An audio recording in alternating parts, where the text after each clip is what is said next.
Hey guys, I'm having some audio. I apologize. I'm not able to hear. Yeah, us too. Weird.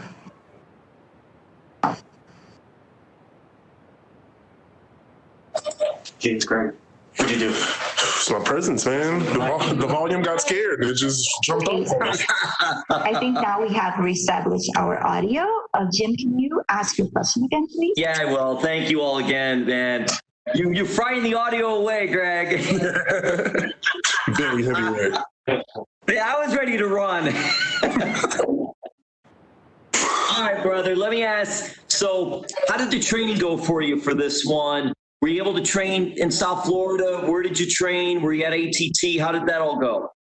That was super cool. I made the move away from ATT to go, search out some individual training, get some more specific one-on-one coaching and work on my skill sets and IQ. So we've gotten a lot of work down there. We're working out at Hard Knocks 365 right now. And it's been great, quarantining, staying kind of closed off in the gym gives you a lot of time to work and just focus on fighting. So we've kind of just been hands on the mat. Well, Henry Hoof, Sanford MMA, which was Hard Knocks 365, now it turned into Sanford MMA. I mean, South Florida's got some great training facilities. You were at ATT, now you're over there. What's that whole process been like? And as a football player coming into MMA, what is it like that you're able to get this top-notch training in South Florida? I'm not with Sanford. Hard Knocks is separated from those guys. So I'm just the gym of Greg Hardy, Rashad Evans, and Dean Thomas right now. But like I said, it's been super dope just being able to get that individual training with some of the greatest fighters to ever fight, being able to actually deep dive and look into these guys' mind and get them to explain and help me understand the game has been instrumental for me. I think it's really raising my level in a different way. And that's interesting about Hard Knocks and all that, because then there's another facility. There is just so much here, and this is a great place for you to be down here in South Florida. How do you feel as you're fighting and as your progress and how things are going and where you want to be? I feel great. I got a long way to go, man. A lot of more fights to fight. Everybody is getting excited, of course. Knockouts are coming. I'm an entertaining guy. It makes sense. I'm super pretty. Everybody wants to mess up my face. So everybody's eager to get me in there, but man, I see a lot of hard fights. I see a lot of big boy opponents coming up, and I'm super excited. It's my opportunity to get out there and showcase all these things that I've been putting together, and then get back to work because we're gonna fight in 2-3 months anyways. Dana willing, I'm always gonna be back out there. So it's just the sky's the limit, and it's a beautiful time to fight, man. And what was it like, too, because your last fight was in October, you got a big victory there, and now you're coming back in December. Was that the plan, just let me go for December? I want to get a fight as soon as I can. That was not the plan, man. We were supposed to be fighting 6 times this year. I had records to break, but, COVID slapped me in the face, beat me up a little bit. First opponent to ever do that. And it was hard. I was trying to get as many fights as I could. I've really been in camp all year. Ended up missing a fight in the summer, had another fight fall through opponent-wise, and just trying to squeeze as many as we can in because, staying active is a big part for me. And then lastly for me, where does a victory get you? Where does it bring you to for the next one? Closer to Disney World, bro. Everybody loves a winner, and you got to go there.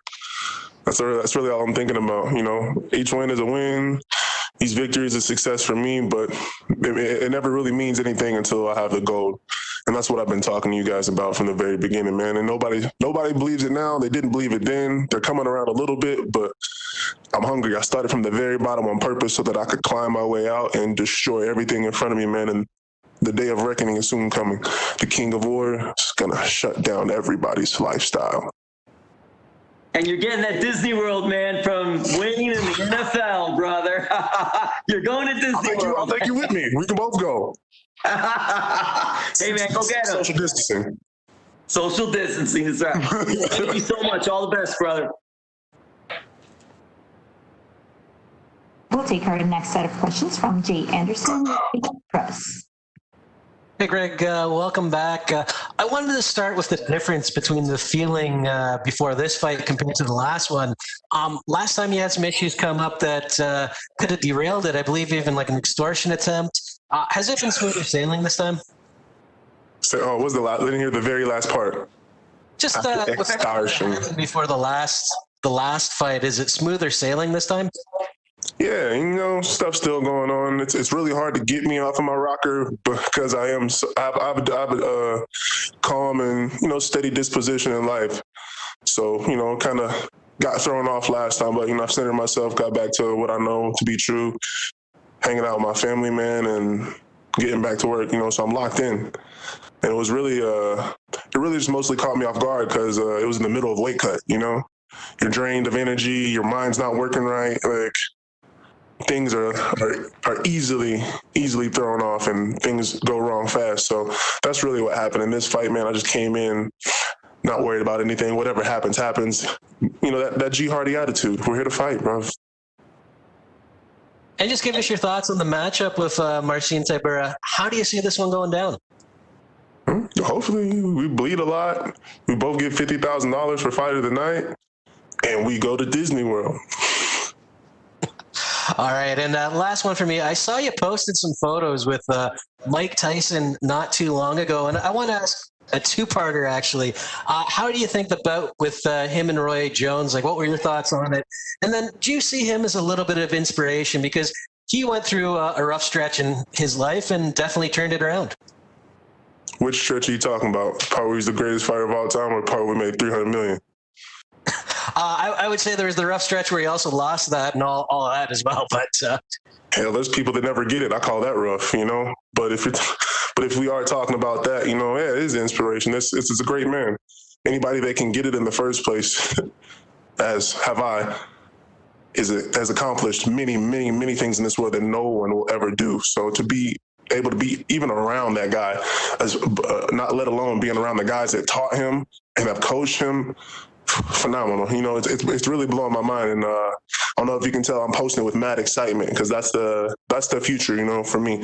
Turning it around, getting into a camp to where, I can hone my skills in a way that only can happen with championship level people, man. And then I would say for the boxing part, that's a big part for me. I love to be the most diverse athlete, most active, most everything. So it allows me the chance to peek into the boxing world, man, and just attain some skills that aren't obtainable anywhere else. So it's phenomenal, man. I'm loving Team Tyson right now. Can't wait to be a part, Would you want to take a boxing bout someday? Oh, yeah. And after I get done shutting this down, handling my MMA business, probably while I'm handling my MMA business, I want to venture into the boxing realm. Dana, I'm trying to holler at Dana. Hopefully we can get some talks into the Zuffa boxing world. Top Rank, some Al Heyman, somebody come holler at me, dude, because I definitely want to go over there and knock out the Gypsy King, make light work of that English cat. I don't even remember his name, Joshua, whatever it is. Crybaby Bomber. We'll knock all those guys out, man. And of course, I'm gonna work for it. So it's an aspiration that I think is coming true real fast, and can't wait for it. All right, thanks very much. We'll take our next set of questions from Mike Bond with USA Today.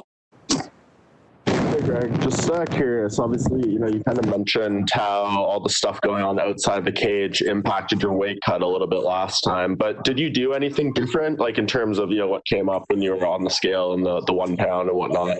But did you do anything different this time around? First of all, we make no excuses, brother. Nothing impacted my weight cut. I made bad decisions. I decided not to continue to cut because I thought that you could get a whole hour if you missed. Nobody told me that was a bad thing. So we live, we learn. But the weight cut was amazing, dude. I don't know if anybody actually looked at the footage of the weight cut. I had mad energy, skipping around. And that was actually the first time I had that much energy in a weight cut, so it was just a miscalculation and a bad decision on a rookie's part. So really, we're doing the same thing. My weight's on point. It's perfect. We're taking our time. I'm still hydrated, getting ready to come down 20 pounds like I always do. And And instead of, not cutting that last 3 early, we're going to handle it this time beforehand, not miss it, and make sure everything's copacetic. Gotcha. So it was mostly a time management issue last time around, you'd say?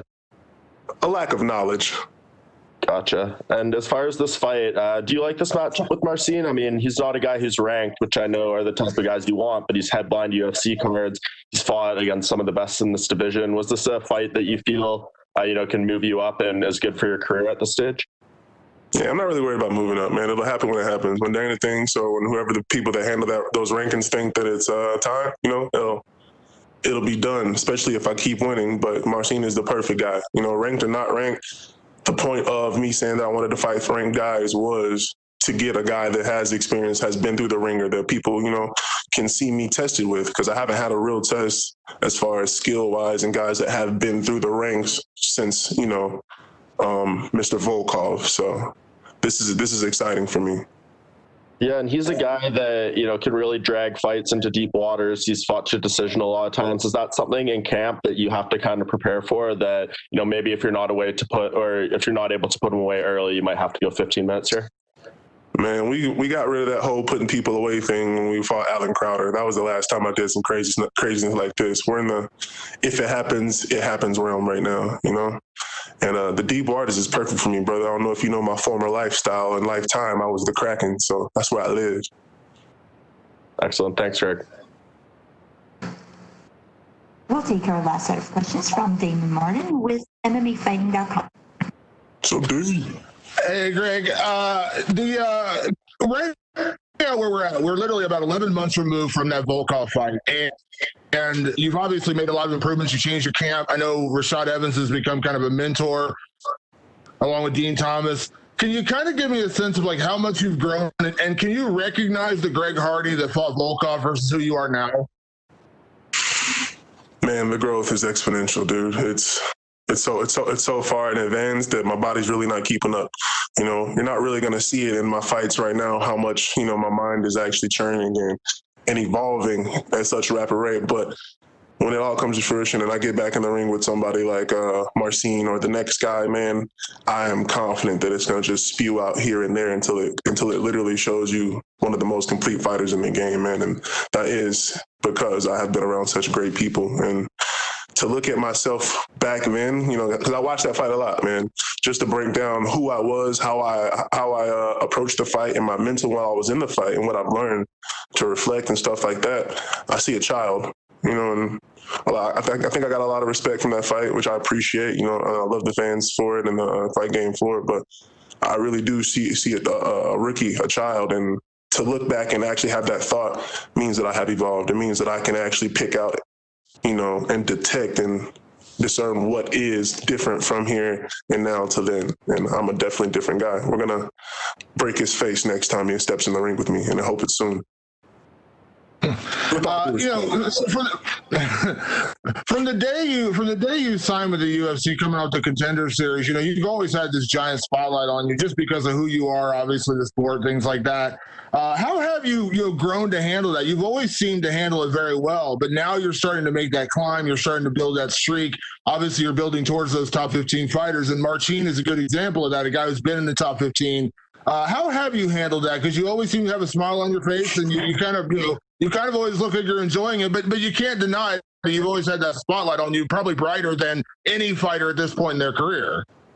Oh, yeah, and I want it, I always say put it on me. If there's something to blame it on me. If there's something you need to get off your chest, put it on my back, man. It's fine, because I've been doing this for a very long time. I'm trained for this. I'm built for this. I am the number one, if not the best all-time cross-sports athlete ever, at least definitely in my generation.